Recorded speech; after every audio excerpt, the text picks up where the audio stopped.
Yo, what's up sa inyo mga ka-Tekamots? Mask Rider is back na naman. Ang ating pag-uusapan ngayong araw, depressed ka ba? May bala ka bang tapusin ang buhay mo? May bala ka bang mag-suicide? Para sa iyo ang video na to. Sana makatulong sa iyo ang video to. Hindi naman ako vlogger, hindi rin ako influencer, hindi rin ako motivational shit na ewan. Isa lang akong kupal dito sa internet.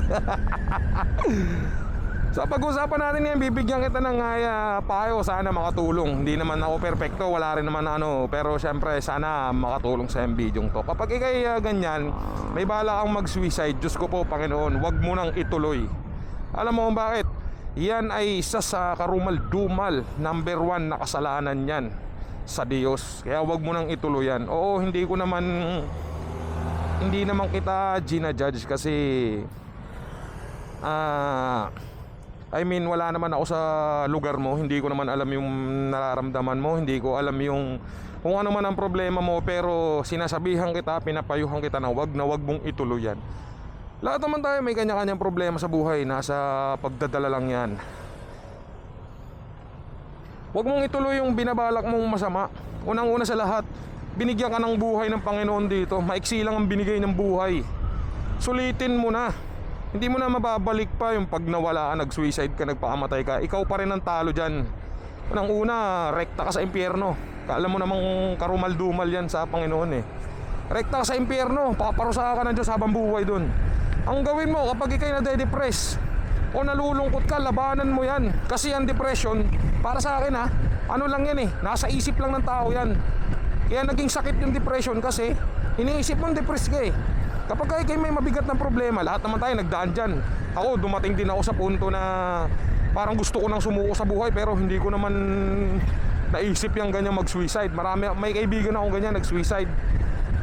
Maliit pa ako noon, medyo bata-bata pa ako ng konti. Wala, hindi niya kinaya siguro yung problema.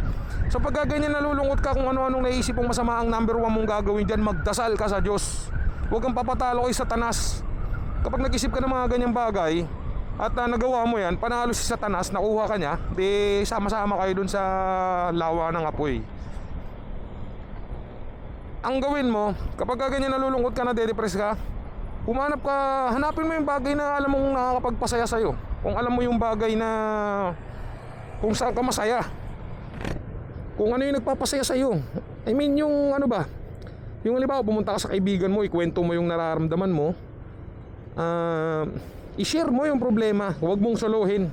Punta ka sa malapit mong kamag-anak, sa tsuhin mo, sa tatay mo, sa nanay mo. Kung di sa parents mo, nahihiya ka, punta ka sa pinakatropa mo, sa pinaka malapit mong kaibigan, sa best friend mo, at ikwento mo yung nararamdaman mo.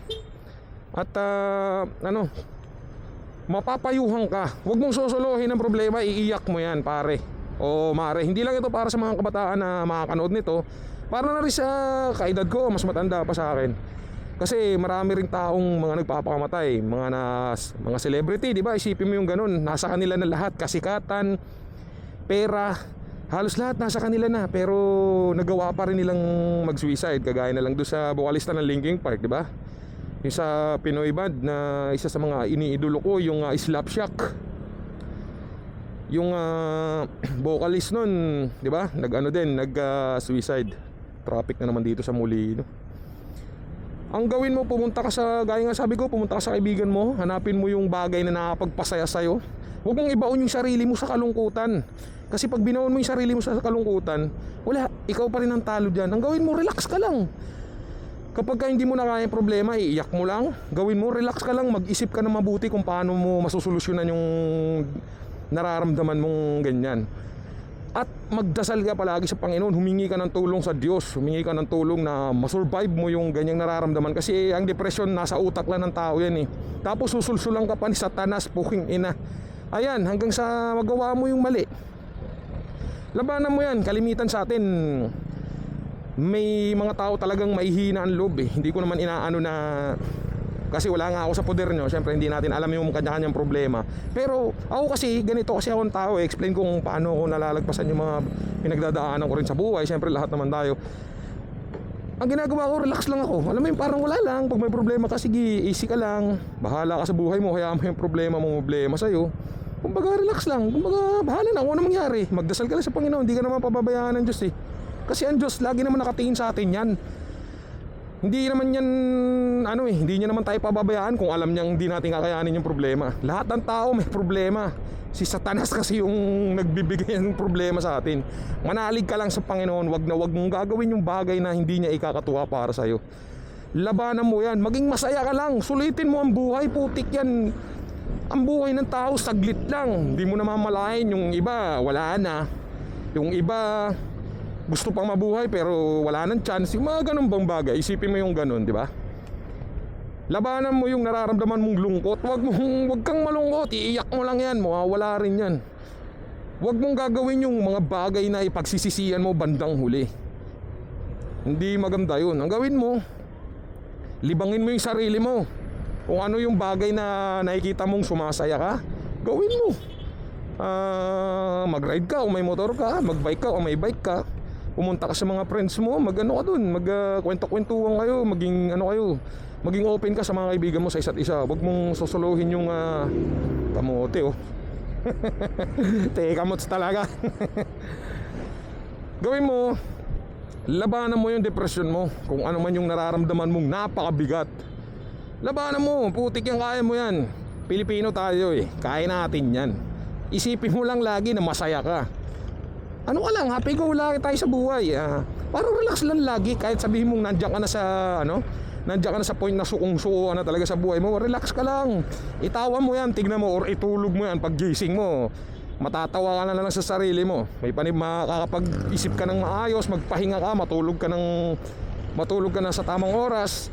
Labanan mo yung mga ganyang bagay, kasi kung hindi mo lalabanan yan, wala, talo ka talaga alam mo naman. Kailangan maging matatag ka. Hindi ka dapat magpapatalo sa nararamdaman ng isip mo, kasi minsan kalaban natin yung isip lang din natin Wala naman talagang depresyon Para sa akin, ang depresyon wala yan, kalaban isip mo lang yan Kaya nagagawa ng ibang tao yung ganyan.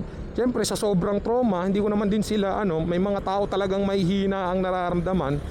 So sana mapanood nyo to, kung ganun kang klaseng tao, mahina ka, labanan mo, maging masaya ka lang, relax ka lang.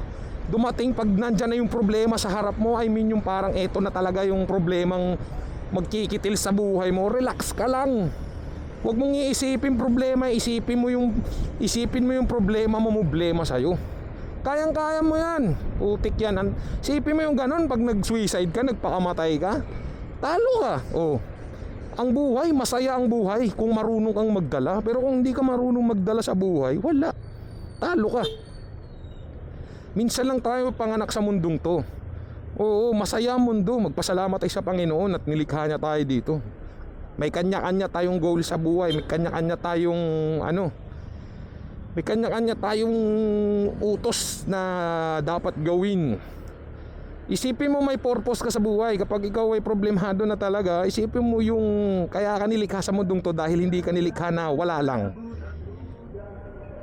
Buddha, hindi ka nilikha ng Diyos dito na wala lang. Nilikha ka lang dyan para maging engot ka lang. Hanapin mo yung para sa'yo.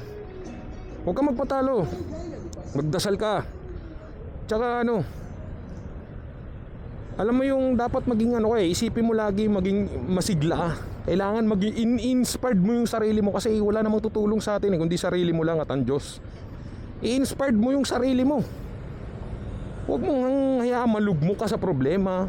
Ganun. Huwag mong hayaang malulubog ka. Kumbaga, alam mo yung kasabihan na pag nadapa ka, meron pa naman chance na tumayo ka diba? Nasa sayo naman yun kung tatayo ka o hindi.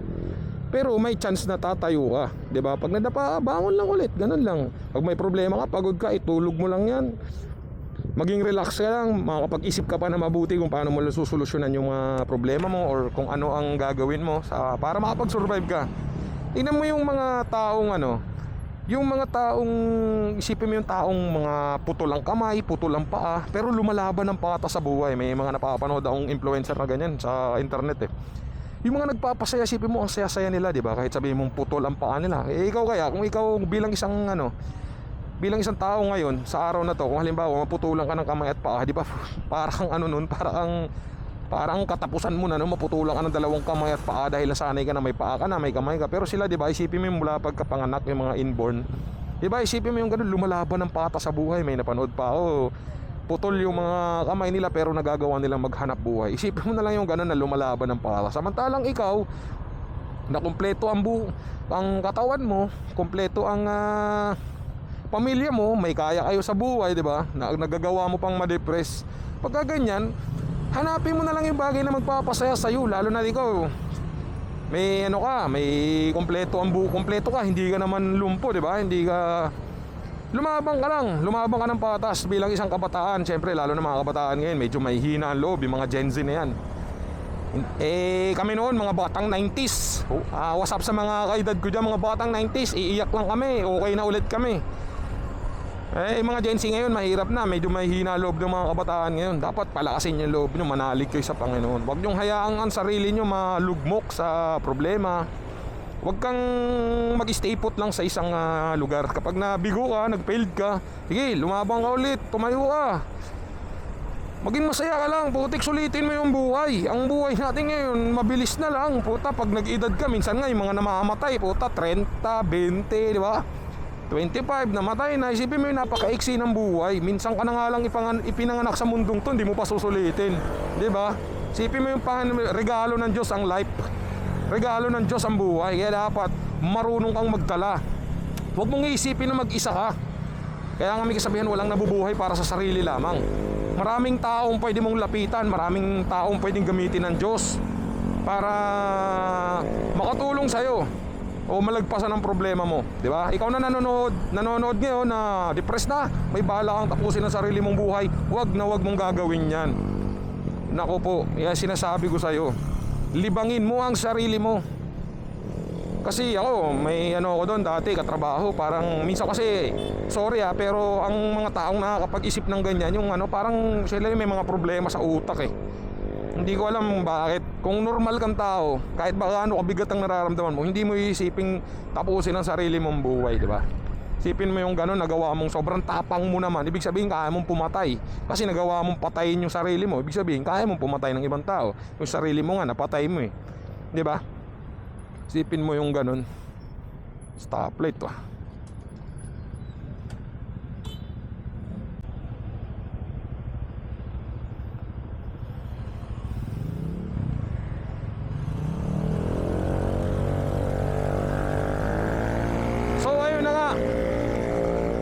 Ang may papayo ko lang sa'yo, labanan mo, maging relax ka lang. Sana makatulong sa'yo ang bidyong to. Huwag kang panghinaan ng loob.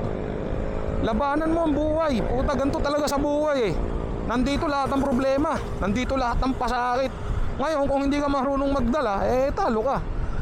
Kung nangihina ka, payo ko sa'yo, kaibigan, tumawag ka lang sa Panginoon. Hindi ka naman pababayaan ng Diyos eh. Di ba yung mga pulubi nga, nagugulat ka lang, buhay pa hanggang ngayon kahit walang makain. Kumakain isang beses isang araw. Minsan namumulot pa ng basura. Diba, isipin mo na lang yung ganun. Lagi mong iisipin na may mas naghihirap pa sa'yo.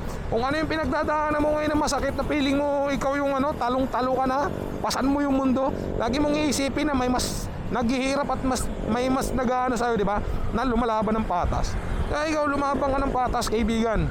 Huwag mong pahirapan yung sarili mo. Huwag mong hayaan na lamunin ka ng depresyon. Huwag mong hayaan na lamunin ka ng kalungkutan, anak ng puta. Lumabang ka. Kaya mo yan. Itong mundo kasi na to natin ano